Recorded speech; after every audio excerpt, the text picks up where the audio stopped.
Welcome back to Old School Sports and our Out of the Park Baseball 24 playthrough of the Buffalo Wings. We are still on opening day of the 2035 to 2036 offseason. Great regular season for the Buffalo Wings with 108 wins, best record in baseball. Unfortunately, after taking out the Pirates 3-0 in the divisional series, we lost 4-3 to the eventual World Series champion, Colorado Rockies, in the NLCS. So, very successful season during the regular season, but unfortunately, when all was said and done, we did not get to repeat as World Series champions. In our last episode, we took a look at our Major League roster and how everybody performed last season. So this time around, we're going to take a look at our minor league system, highlight some of the guys we've drafted and picked up in international amateur free agency or scouting findings or trades in recent years, and how some of the top prospects in our system are looking. And then we're also going to spend some time digging into some of the top prospects around baseball and some guys that we've either drafted in the past and moved on from, or thought about drafting in the past, or wish we could have drafted in the past if circumstances had been different. And then we'll finish up trying to take a little bit of your input on what we should do with the option year decision that we have on James Wood this offseason. Appreciate those of you who have given some ideas, and we'll talk those through also. So it's not going to be a ton of action this episode, but some real interesting stuff to discuss.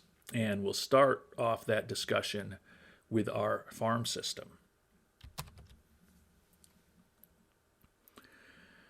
And our Buffalo Wings farm system has had an incredibly resurgent year, despite trading away some talent in recent years and also bringing a fair amount of talent up to our major league team. We are viewed as the fifth best farm system in baseball right now as the 2035 season ends. And a big piece of that is a guy we haven't talked about much, if at all, in the past. It's Joe Gallagher, 22-year-old, who we drafted in the 9th round last year out of the University of Central Missouri. And according to our scout, he has turned from a guy with decent potential back when we drafted him to perhaps one of the top hitting prospects in the game. And he just put together an incredible season. We talked last year about the 61 home runs that Arturo Flores put up for us across 4 levels of the organization. Well, Joe Gallagher made that look like a rather pedestrian season. Over 4 levels, A, high A, double A, and triple A this year. Joe Gallagher, if my simple arithmetic on the fly is correct, hit an incredible 74 home runs and drove in an absolutely ridiculous 179 runs. He definitely struggled a little bit in terms of the batting average when he got up to AAA at the end of the season, hit just .211 in 38 at-bats. But with 6 home runs in those 38 at-bats, still put up a 127 WRC+. So he is an incredibly intriguing prospect with his bat, and a guy where talent change randomness has just absolutely worked out, luckily, in our favor. Looks like he could have incredible home run power. Unfortunately, he doesn't bring much to the table defensively or on the base paths. And we're kind of finding ourselves in a bit of a logjam with those kind of players. We already mentioned Arturo Flores, who's also a right-handed hitter. Looks like he could have great power, doesn't bring anything to the table defensively. And then for the last couple of years on the major league team, we've had Joe Edwards, who kind of has a similar profile with excellent power and an incredible eye. Another right-handed hitter. Now, Edwards is versatile defensively and can play a lot of positions competently, albeit not great. But part of the reason I've been hoping so much over the past season of this playthrough, hoping that Shamar Jenneret opts out of his contract next year, is one, despite the fact that Jenneret is the best hitter on our team, that will make it much easier for us to potentially keep Alexis Barajas and or Deshaun Seifu. But importantly, with Flores and Edwards and now Gallagher, we've got a surplus of right-handed power hitters, two of whom, in the cases of Flores and Gallagher, don't really have a position to play defensively. And if Jenneret, who is our DH, moves on after this season, I feel like we're going to have not a Shamar Jenneret, because neither Gallagher nor Flores, nor Edwards for that matter, are as good a contact hitter as Jenneret is. But we've got guys who can fill that DH role for a lot less money, who can give us a good chunk of the production that we're getting from Jenneret. We won't get exactly what we're getting, and certainly losing Jenneret's bat will be a hit to the team. But with guys like Gallagher potentially on the way, in addition to freeing up the money to, as I talked about, potentially keep Estrada and or Seifu, feel like we've got some pretty good right-handed hitting power prospects within our organization. Pretty confident that Gallagher will start next season down in AAA. Think he needs to prove more down there. And you can see, particularly in his contact, we think there's a lot of room for him to grow, and also his ability to avoid strikeouts. Plus, we don't really have a perfect spot for him with Flores and Jenneret and Edwards and others on the roster kind of filling those DH, first base / corner outfield type roles.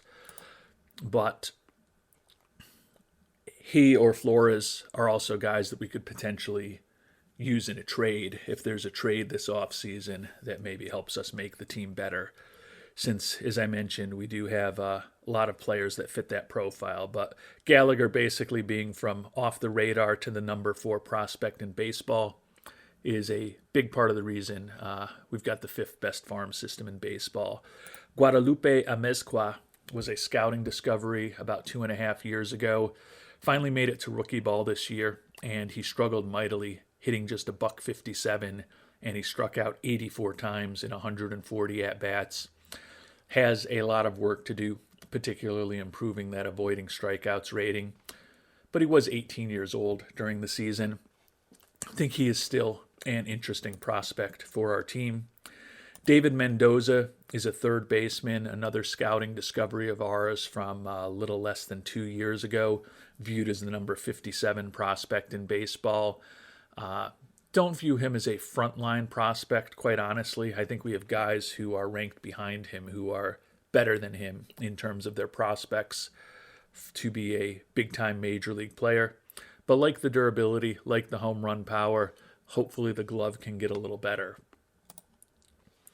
Alexis Mendoza is a guy who's really come around nicely this year. He hasn't quite developed the way that Sincere Shazier did a few seasons ago, but this is a 4th-round pick of ours back in 2032.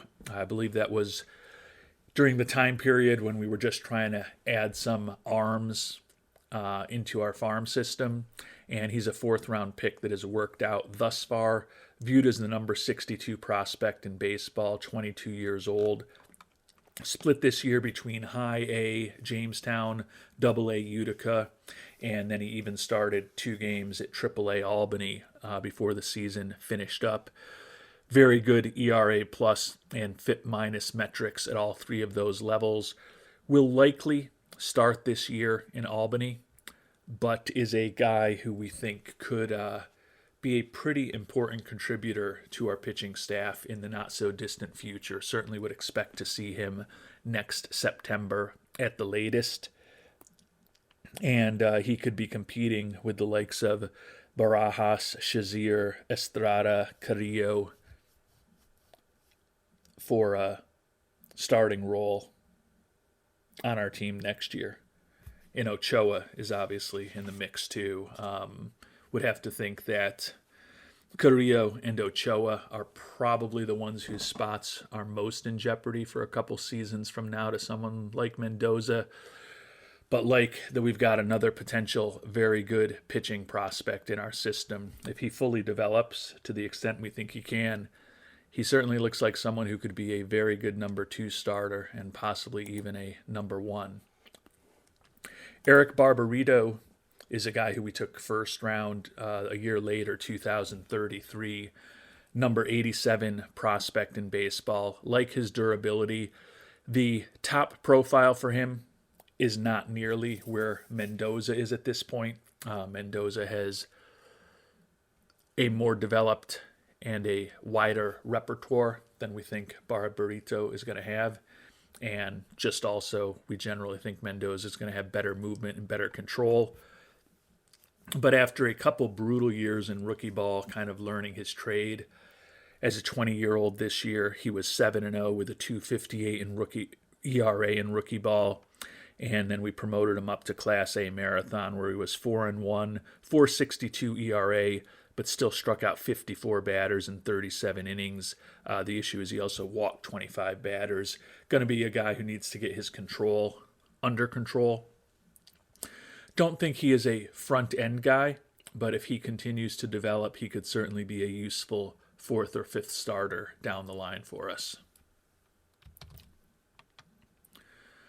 So Gallagher, Amezcua, Mendoza, and Barbarito are our 5 top 100 prospects. We've got 4 other prospects who are viewed as being in the top 200. Arturo Flores, we've talked about. Hard to imagine that he won't be on the major league team next year. Hit 61 homers across 4 levels a year ago, 45 in AAA this past year, along with 3 in the majors. He's been on our major league roster each of the last 2 years in the postseason.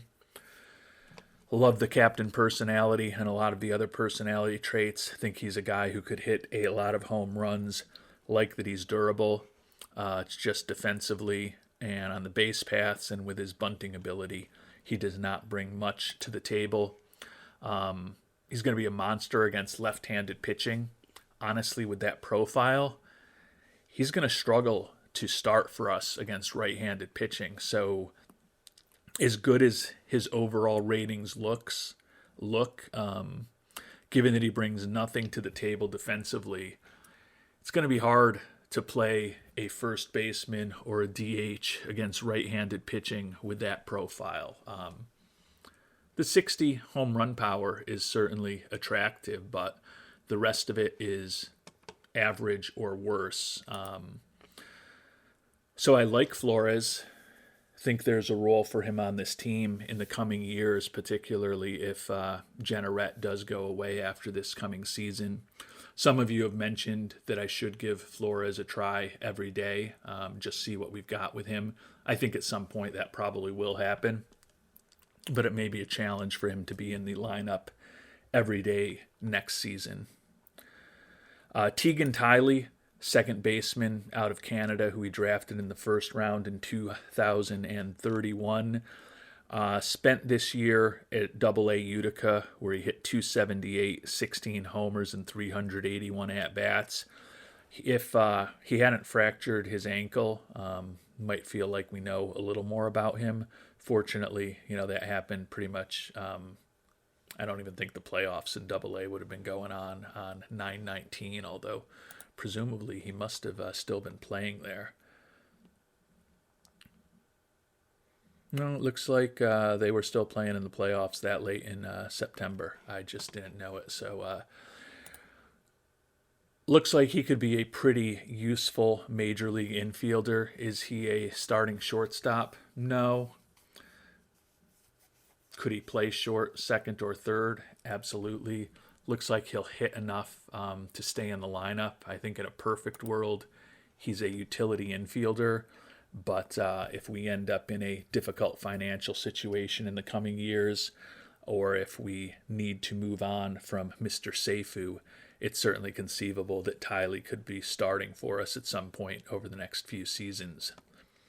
David Espinoza, another starting pitcher prospect, round 3 in 2032, when we were just going for quantity of starting pitchers to try to hope that we hit on some lottery tickets, and Espinoza is another one that looks like we may be getting close to having hit on. 6-2 with a 4.28 ERA in A ball, 6-3 with a 4.69 ERA in high A ball this year, as in his 21, 22-year-old. Above average ERA plus and FIP minus. Tons of strikeouts. Not going to be an ace, but with that durability, the potential for 4 above average pitches, he certainly looks like he could be a nice solid 4 or 5 starter. Being a left-hander, he could also be an interesting left-handed arm out of the bullpen. So Espinoza, another interesting prospect. And last but not least, among the top 200 prospects, Alexis Mazuka, the 5th-round pick that was impossible to sign, who we just threw a bunch of money at right after the trade deadline when we had nothing else to do with that money. He only played 1 game for us in rookie ball before the season ended, but like his durability, like his range in the outfield, if the bat fully develops, the 19-year-old could be a potentially useful player or a potentially useful trade chip for us down the line. We'll check in on a few of the other prospects. Jorge Berrios, you may remember, international free agent signing from 2032. He still hasn't made it out of rookie ball, just struggling to hit. Not great defensively. We thought between the potential home run power and the eye, he could be a useful bat who was a competent defensive catcher. But closing in on 21 years old, I'm going to need to see more out of him next year. At his age, we may just promote him to A-ball and see if he sinks or swims at that level. Ben Elmquist, 1st-round draft pick from a year ago, split this year between A-ball and high A-ball, hit 275 in A-ball, and then he really excelled when he got to high A Jamestown, hitting 322 with 16 doubles and 18 homers and 255 at-bats. We like his work ethic, pretty solid outfield range. Still think he could be a useful major league bat. So interested in seeing how Elmquist develops next year. At age 22, presumably he'll start the season in Double A for us. Mike Whitehead was our 2nd 1st-round draft pick in 2035. The compensatory draft pick that we got when somebody left a year ago. I'm sure some of you are shouting at me, hey, you dope. It was when this guy left. And I just can't remember who this guy is at this point.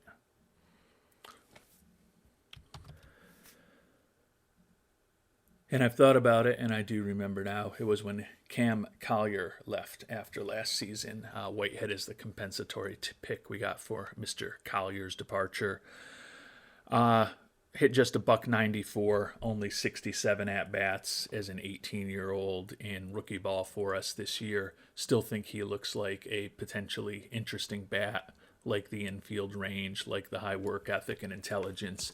Think there's a decent chance that he at least develops into someone who could be a useful utility infielder for us at the major league level at the very worst. And if that bat fully develops, he's a pretty interesting offensive player for a middle infielder. And the last guy we'll check in on was our first-round pick this past year, the starting pitcher, Devin Cabuto. 3-3 with a 6.75 ERA in rookie ball, largely as an 18-year-old. Struck out 61, but walked 37 in 44 innings, so control and figuring out where the ball is going is going to be important to him. Like the personality, like the durability, like that 3 pitches aren't far off major league quality at this point. Just going to be a matter of him harnessing that control over the coming years, and we'll see if maybe Kabuto can develop into another pitcher who could be helping our major league rotation 4 or 5 years from now. So overall, for a team that's been in the playoffs 8 straight years now, feel like our farm system's in pretty good shape. We've got some pitchers on the way who can help us. We've got some bats on the way who can help us. We've got some guys who look ready to help us in the next year plus. And we've got some guys who are more 3, 4, 5 years away. So I think we've got some pretty good balance among the top prospects in our system. Just a matter of hoping that even though we're still trying to contend today, we continue to invest enough in player development to ensure that we maximize as much as possible the potential of all of these prospects. So now that we've looked at our farm system, time to look at some of the guys that we had either drafted or thought about picking in the draft in previous seasons. Josh Blevins lives on in the infamy as the guy I strongly considered taking number 1 overall instead of Deshaun Seifu. Ended up going with Seifu, and we know that that's worked out really well. The 27-year-old, after a couple of years in the majors, split this year between AAA Iowa and the major league team with the Cubs. Hit just .229 with 4 homers and 96 at-bats. Has a pretty average offensive profile. Doesn't bring a lot defensively to the game. All he's got really going for him is his durability and perhaps his left-handedness. A little better against right-handed pitching than left-handed pitching, but certainly does not look at almost 28 years old like he's ever going to have a big-time major league career, but probably someone who will have a 10-year major league career.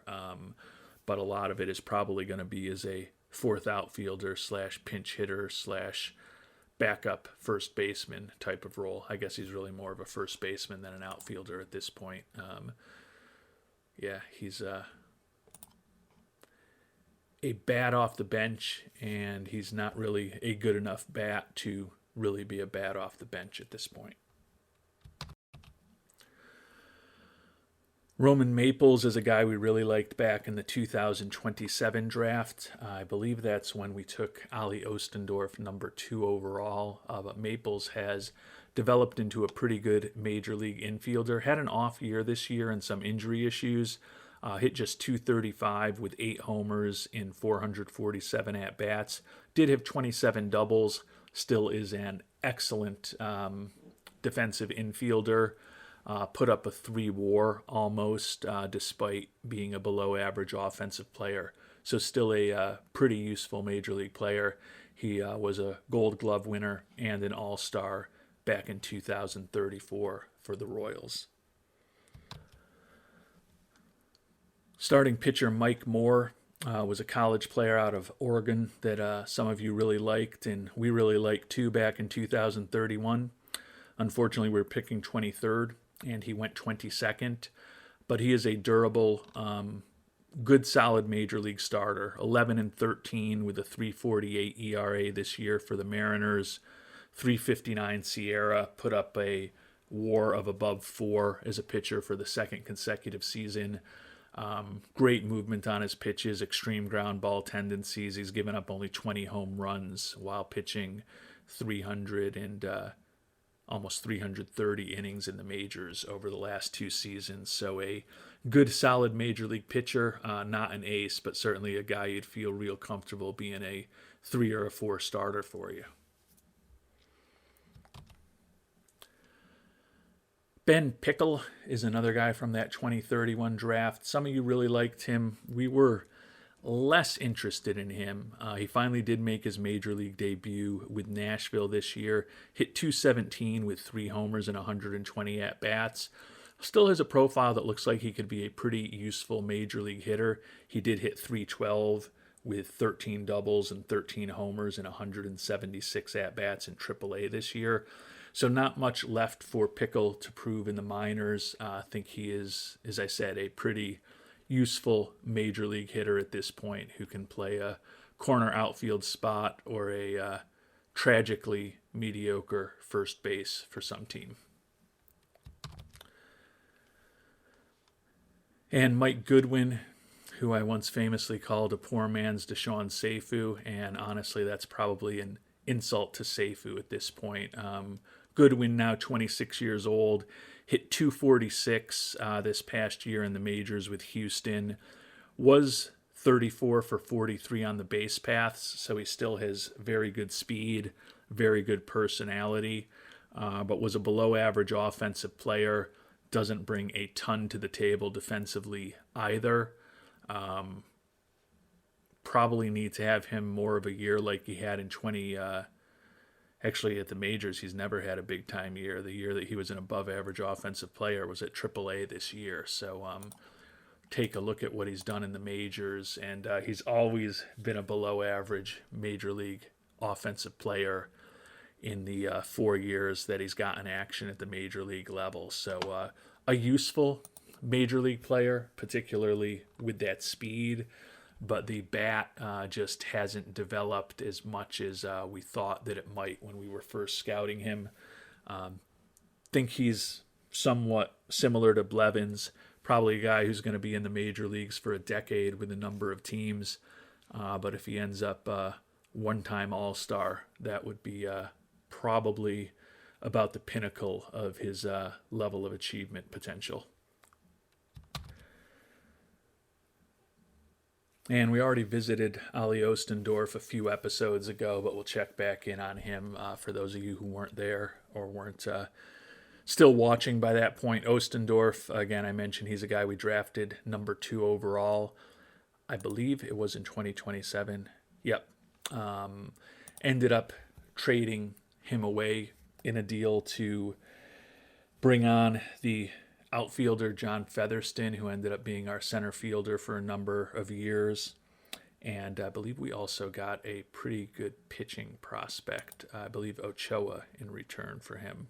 Yeah, Isidro Ochoa, who's now a member of our rotation. So that trade actually worked out pretty well for us. Featherston, who was our center fielder for a few years, was the big piece that was to help us today, but Ochoa has probably developed into just as good, if not better, a major league pitcher than Ostendorf. So that was a good gamble for us. But this past year, Ostendorf 8-17, led the National League in losses, 5.20 ERA, walked 71 batters in 168 innings. That is improved from the pace he had his previous year when he was a rookie.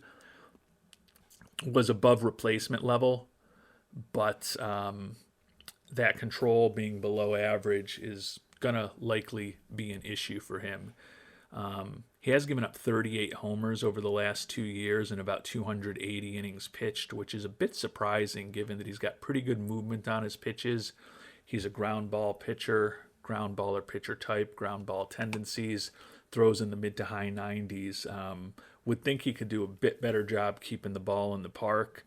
But giving up home runs and giving up walks look like they're going to be his issues. And at almost 27 years old, think that Ostendorf can be a useful major league pitcher, but unlikely to ever be a star. And last but not least, we'll take a look at Dave Zapf, a player we drafted in the first round several years ago. He was one of the key guys that we included in the trade with the Marlins a year and a half ago to pick up our new ace, Mr. Barajas. After getting a cup of coffee, or actually more than a cup of coffee, he was up for a month and a half, 2 months with Miami in 2034 after they traded for him from us. Spent the whole year in AAA Jacksonville, where he hit 271, 28 doubles, 10 triples, 34 homers, 123 WRC plus, and a 3.4 WAR. Doesn't have a lot to prove down there. Think he looks like he could be a above average major league bat, competent corner outfielder, decent on the base paths, good solid major league player, but don't think he's going to be a star at this point. Turning now to some of our former major leaguers, Chris Sabatka is a guy who we thought we were going to be building our pitching rotation around. In 2033, he led the National League with 17 wins for us, 275 ERA, more than a strikeout per inning, a WAR of almost 6. He then got hurt, and we were a little concerned with what he was going to look like on the other side of that injury. So given that we knew he was going to be out for the first half of the 2034 season, and we were trying to compete, we used him in a trade to pick up Drake Purvis, who at his top end was not as good as Sobotka, but we were just worried what Sobotka was going to look like after the injury. And he was 9-16 this past year. He did lead the American League in games started, which is certainly valuable. But a 4.97 ERA, 4.13 Sierra, below average ERA plus and FIP minus. Although he's signed to a reasonable contract. Not really missing him at all. I think he'd have a tough time cracking into our rotation. He certainly wouldn't be one of our top 3. He'd be behind Barajas, Shazier, and Estrada. And the youngsters, I don't even know if Carrillo's a youngster anymore, but Carrillo and Ochoa probably have a little more potential than him. And given that his third pitch is below average, he's got below average movement on his pitches, I think we probably did pretty good in moving on from Sobotka. We had to include a lot just to get Drake Purvis. And that's the next guy we'll talk about, because Purvis also had a very short stint with us. 6-5 with a 4.98 ERA for us in 17 games before, along with Zap and several other key major league and minor league contributors, was used as one of the centerpieces of the trade that did bring Barajas to us a season and a half ago. And he had a solid year in Miami this year, 10-11 record, but more than a strikeout per inning, 3.23 ERA, led the league in walks per 9 innings, 2.79 Sierra, and a 5 WAR. A very solid left-handed pitcher. I don't think at the top end he's as good as Barajas. I'm still glad that we've got the younger Barajas on our team. But Purvis is obviously a very good major league pitcher. And, you saw we gave up a ton of players to get him, including Sobotka. And then we used Purvis and a ton of other players, including some top prospects, to bring Barajas on board. So we end up, I think, with the best player out of all of those trades, but we definitely gave up a lot of organizational talent to get those done. That said, with the development we've had this year and the fact that we've now got the number 5 farm system, and we've had the best record in baseball 3 years running, I think, at this point now, I think things have still worked out decently for us, both in the near term at the major league level and the medium to long term in terms of what our farm system looks like. Vance Honeycutt is a middle round draft choice who came up through our farm system and had some excellent seasons for us in his mid to late 20s. Struggled by the time he was getting to be around 30 with us and was looking for big money. So we let him go as a free agent a couple of years ago. And he's also fragile in terms of his injury proneness. And that injury proneness, unfortunately for him, reared its ugly head this year as a 32-year-old in Atlanta. He was reasonably productive while he was healthy with a 116 WRC+. The issue is he only played 55 games and only had 202 at-bats. Pretty good on the base paths. Still has a little bit of pop in his bat with 9 homers in those 202 at-bats. But he's also making $18 million a year. And with all of the right-handed hitters we have on our major league roster or coming up through our system, I think it was probably the right move to not play him big money. And another guy that we decided not to pay big money to a year later also ended up going to the Braves, and that's our former third baseman, Cam Collier. Talked about the compensatory pick we got for him in the draft this past year. He had a good, solid Cam Collier-like season for Atlanta this year at the age of 30. Hit 250, 36 doubles, 14 homers, and 551 at-bats. Above average offensive player, 3.6 WAR, competent defensive third baseman with a pretty good arm. Good solid player. But again, for a team in the budgetary constraints that we face in Buffalo, paying him $20 million a year in his 30s, didn't think that was a prudent idea, so we didn't do it. And last but not least, we'll check in on John Featherston. We mentioned he was one of the guys we got back in that Ostendorf trade. He's been gone for a couple years at this point. Some of you, and I thank you for this, have reacted to my thoughts on potentially exercising the option for the left-handed hitting outfielder James Wood, both fake name and jackhammer possessor. Appreciate your guys' thoughts about how crazy I might be to be considering exercising that option on Wood. And jackhammer possessor specifically, I believe it was him and not fake name, mentioned John Featherston is a guy we should potentially consider bringing back since he won't be looking for huge money. He is a left-handed hitter. He certainly does not have the same type of home run power as Wood, but he is a very competent defender, pretty decent speed. He hit just 203 this year for Montreal, though. Did have 25 doubles and 10 homers and 553 at-bats. But that 63 WRC plus is sickly. And it's so low at this point that even with his speed on the base paths, 24 out of 29 on the base paths, and his excellent defense, he still was a below replacement level player this year. Like his durability, like that he's going to be out there every day, like the good defense. We'd be looking for him to be in the lineup against right-handed pitching. And as I said, when we compare him to Mr. Wood, he doesn't offer the same kind of power, but he likely does come at a much lower price. Turning back to Mr. Wood, looks like there's a lot of people named Wood. There's James.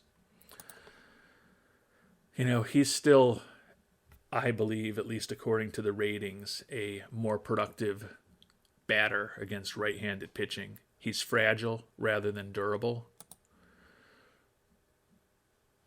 He's not quite as dynamic defensively in terms of his range, but is still a solid defensive outfielder for left or right. Featherston, definitely more competent in center, particularly. But Wood is coming off of a 206 average, similar to Featherston's. Did hit 15 homers and 349 at-bats, but the strikeouts are insane. Similar to Featherston, he's a pretty useful guy on the base paths, though. And he was at least an above replacement level player. The issue is our option for James Wood for next year is $7 million. Whereas when we look at the upcoming free agents and the ones who bat left-handed most particularly,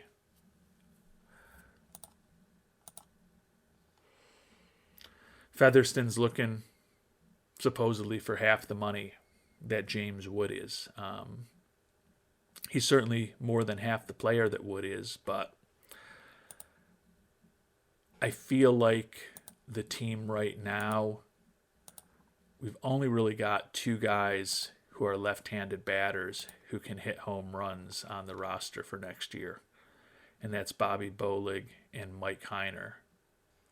Because Barofin's going to be gone. Meyer will be gone. He's not really a big home run hitter at this point anyways.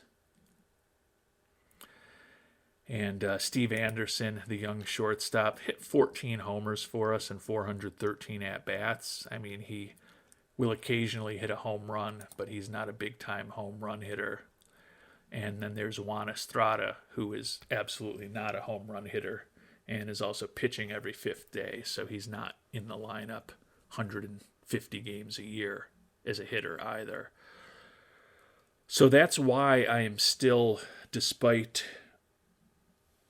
the thoughts of fake name and jackhammer possessor, still thinking I'm considering bringing Wood back, just because I want a third guy with a left-handed bat to go up against right-handed pitching that I feel will have potentially some favorable matchups and really be able to knock the ball out of the park. And Featherston doesn't quite fit that profile. Ryan Clifford's got some pop, but he's awful defensively. Tristan Casas has some pop, but he's basically looking for just about what we're paying more. And he is not, or not more, paying Wood. And he's problematic defensively. Lawrence Butler, not looking for a ton of money,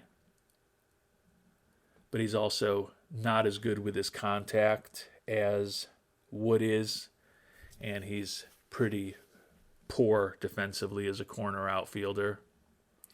Samuel Basallo, not going to pay big bucks. Not that it would cost big bucks. We could bring him back for around $2 million, but he brings nothing at all to the table defensively, and is perhaps, by viewers of this series, one of the least popular players we've ever had on our team. And then the other left-handed hitters who have a little bit of pop in their bats are all looking for $10, $20, $30 million a year. Clearly can't afford that. You know, if we go just quickly to the next screen, there's not really too many other guys to think about. MJ Melendez, 36 years old, wrecked defensively. And then guys like Cade Hunter, Carter Jensen, Jace Young don't have the same type of contact or the same type of power as Wood still does. And they're also not as competent defensively as him. So I get the point that it's definitely not optimal money to potentially be spending, particularly since we don't have a ton of money to spend. I think that we will end up signing the 6 arbitration eligible players that we have, and we'll probably free another million-ish or so compared to their estimates. So we could potentially have a little over $2 million available if we do exercise the option to bring back Mr. Wood for next season. And obviously at the top of our next episode, when I actually start moving the offseason forward, I'm going to need to make a decision. So at this point, I appreciate the recommendations to move on from him and try to find somebody cheaper, either in free agency, in the Rule 5 draft, in a trade. It's a perfectly logical suggestion from the viewers. But as those of you who have watched me for, at this point, years know, I don't always necessarily listen to perfectly logical suggestions. I can't argue with your logic, but there is still a part of me that, you know, the logic I just went through when I look at the other left-handed bats who are going to be available on the free agent market. I think Wood is the best combination of power and some level of defensive competence that's out there. And I think it's conceivable if I decline the team option, he might be looking for more money than the 7 that we're going to be paying him, or he might just be unwilling to re-sign with us. So I haven't made a decision yet, but I am still strongly considering bringing Wood back. I'd say I think at the end of our last episode, I said I was probably 90% likely to bring him back. Thinking about it some more, and importantly, getting the feedback from many of you, I wouldn't say it's a coin flip at this point. I'd say I'm probably leaning 2/3 towards bringing him back, 1/3 towards moving on, and perhaps bringing in a guy like Featherston instead for less money, seeing if maybe we can catch lightning in a bottle with a left-handed bat in the Rule 5 draft, or most potentially impactfully and realistically thinking about maybe trying to find a young left-handed outfielder on the trade market where we could include a Flores or a Gallagher, a right-handed bat that we don't really feel has a position in a big-time future on our team, particularly if Jenneret doesn't opt out, and seeing if perhaps there's a trade to be made. And I've done some initial work on that option. There's nothing obvious and impactful that we can do without paying just an exorbitant price. But there's always an opportunity for me to get creative, and it's not something that I have to have figured out on November 2nd either. We've got 4 or 5 months till the season starts in April. I guess 5 months, about almost exactly to the date, most likely, till the season will be started. So we could just decline the option on Wood and open up the flexibility to add a lower-priced free agent, look for help in the Rule 5 draft, and have the next several months to try to find a trade for a left-handed hitting corner outfielder with a little bit of pop who's not a wreck defensively, instead of bringing Wood back. So that's why I say the probability of me keeping him is lower than it was an episode ago. And as I said, we'll have to make that decision by the top of the next episode. So if you have additional thoughts, would love to hear them. And as I said, I like where our farm system is right now, particularly given that we are a team that has been trying to compete for World Series championship, being in the playoffs the last 8 years. We've only done it right once last season, or I guess technically at this point the season before last. But to have the 5th best farm system in baseball with a team that's made the playoffs 8 straight years, 3 straight years with the best record in all of baseball, feel like the franchise is in pretty good shape at this point. So we've got some ammo if we need to go make a trade. But it's going to be an interesting offseason because even if we decline the option on Wood with the arbitration money that we're going to save and save in Wood's salary, we're still going to have less than $10 million available to play with in free agency. And we are potentially losing another corner outfielder in Barofin, former closer in Miller, former starter / stopper in Andrew Painter, guy who's played second base for us 125 games this year in Meyer, and a closer who was excellent for us as a rental, although he had some issues in the postseason in Chris Staten. So we're definitely losing some talent off of the roster this offseason, and unlike previous years, we're not going to really have any cash to improve that roster. So we're really going to be dependent on a guy like Flores being ready to potentially contribute next year. Guy like Waters, who I haven't really talked about, we'll go to him. Another guy who's in Albany for us. Mike Waters, reliever we picked in the 20th round in 2033 out of Mississippi State, and he looks like he could be a useful arm out of the bullpen for us. He was up a little bit this year, 2.23 ERA in Albany for us this year with a strikeout per inning. Don't think he's a big-time arm. He's a pretty generic right-handed reliever when I look at that profile. But going to need guys like Waters and guys like Flores and potentially a guy like Mr. Gallagher to come in and produce for us. We've still got Alejandro Mercado, who we picked in the Rule 5 draft in 2033, kept him in the major leagues all last year. You know, he split this year between AA and AAA. We've got him now trained up to basically play any position at the major league level. The bat is a borderline major league bat, but he looks like a competent utility infielder who's durable. We're going to have to kind of fill some holes on the roster this year with guys like that, since we're not going to be able to do a ton in free agency, particularly if I decide to keep James Wood. And we will talk about that decision and get the offseason going, see what type of awards our Buffalo Wings won for this regular season performance in our next episode. Until then, thanks so much for watching, and hope you have a great day.